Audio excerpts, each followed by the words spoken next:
میں ہوں عبدالرشید اور آج ہم بات کر رہے ہیں کہ اگر آپ بھی ایرانی کرنسی سستے داموں خرید کر مہنگے داموں بیچنے کا خواب دیکھ رہے ہیں تو مستقبل میں آپ کے ساتھ کیا ہونے والا ہے، اور دوسرا وہ لوگ جن لوگوں نے کچھ عرصہ پہلے 3 ٹریلین ایرانی ریال خرید کر اپنے پاس رکھے ہوئے ہیں، ان کو اب فائدہ ہوگا یا ان کو نقصان ہوگا۔ گزشتہ چند ماہ کے دوران سوشل میڈیا پر ایک بات تیزی سے پھیلائی گئی ہے کہ ایران اور امریکہ کے درمیان کشیدگی ختم ہونے والی ہے، پابندیاں نرم ہو جائیں گی، ایران کے منجمد اثاثے بحال ہو جائیں گے، اربوں ڈالر ایرانی معیشت میں آئیں گے اور اس کے نتیجے میں ایرانی ریال کی قدر کئی گنا بڑھ جائے گی۔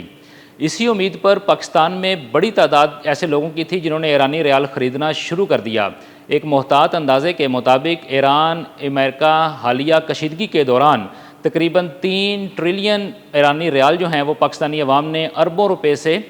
خریدے اور اپنے پاس محفوظ کر لیے۔ اس عمل کو تقویت اس وقت ملی جب مارکیٹ کے اندر ایرانی ریال خریدا جا رہا تھا اور اس کی شارٹیج ہوئی، اور اس شارٹیج ہونے سے ایرانی ریال کی قدر میں قدرے اضافہ ہوا، تو لوگوں نے یہ سمجھ لیا کہ ایرانی ریال جو ہے آج یہ مہنگے داموں سیل، اس کی ویلیو بڑھ گئی ہے اور یہ مہنگے داموں سیل ہوگا۔ لیکن اس کے پیچھے حقیقت یہ تھی کہ جب آپ مارکیٹ سے ایرانی ریال کو خرید رہے تھے اس کی طلب کے اندر اضافہ ہوا، جب اضافہ ہوا تو اس کے اندر ایک عارضی جو ہے نا جی اس کی قدر کے اندر بڑھاوا آیا، جس کو لوگوں نے یہ سچ جان کر کے اس کے اندر واقعی ہی قیمت بڑھنا شروع ہو گئی ہے اور ریال خریدنا شروع کر دیا۔ اس طرح کرتے کرتے پاکستان کے اندر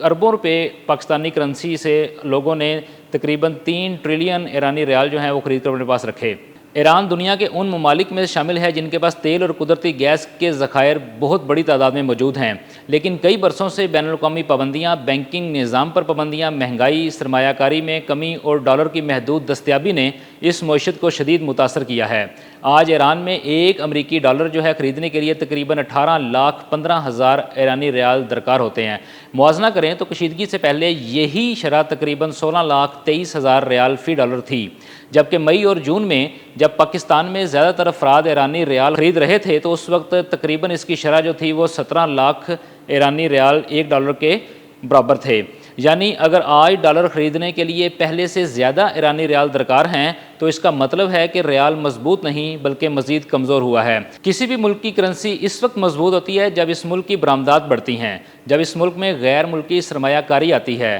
جب کسی ملک کے زر مبادلہ کے ذخائر مضبوط ہو رہے ہوتے ہیں تو مہنگائی بھی قابو میں ہوتی ہے اور عالمی مالیاتی نظام تک اس کی رسائی بہتر ہوتی ہے، تو کسی ملک کی معیشت ترقی کی طرف جا رہی ہوتی ہے۔ مگر ایران کے معاملے میں ان تمام پوائنٹس میں سے کسی ایک پوائنٹ کو بھی اس وقت تسلی بخش نہیں کہا جا سکتا۔ جب تک بنیادی عوامل بہتر نہیں ہوں گے تب تک صرف افواہوں کی بنیاد پر کرنسی خریدنا ایک بڑا خطرہ ثابت ہو سکتا ہے۔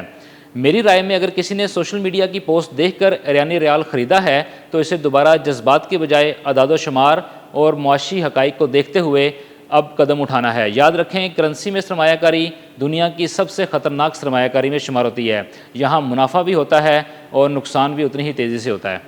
ایران کی معیشت اب بھی مہنگائی، پابندیوں، غیر یقینی صورتحال کا سامنا کر رہی ہے۔ صرف جنگ بندی یا سیاسی بیان سے کسی کرنسی کی بنیادیں تبدیل نہیں ہوتی۔ کسی بھی ملک کی کرنسی اس وقت مضبوط ہوتی ہے جب اس ملک کی برآمدات بڑھتی ہیں، جب اس ملک میں غیر ملکی سرمایہ کاری آتی ہے، کسی ملک کے زر مبادلہ کے ذخائر جو ہیں وہ مضبوط ہو رہے ہوتے ہیں، مہنگائی قابو میں ہوتی ہے اور عالمی مالیاتی نظام تک اس کی رسائی جو ہے وہ بہتر ہوتی ہے، تو کسی ملک کی معیشت اس وقت ترقی کی طرف جا رہی ہوتی ہے۔ مگر ایران کے معاملے میں ان تمام پوائنٹس میں سے کسی ایک کو بھی تسلی بخش نہیں کہا جا سکتا۔ جب تک یہ بنیادی عوامل بہتر نہیں ہوں گے تب تک افواہوں کی بنیاد پر کرنسی خریدنا ایک بڑا خطرہ ثابت ہو سکتی ہے۔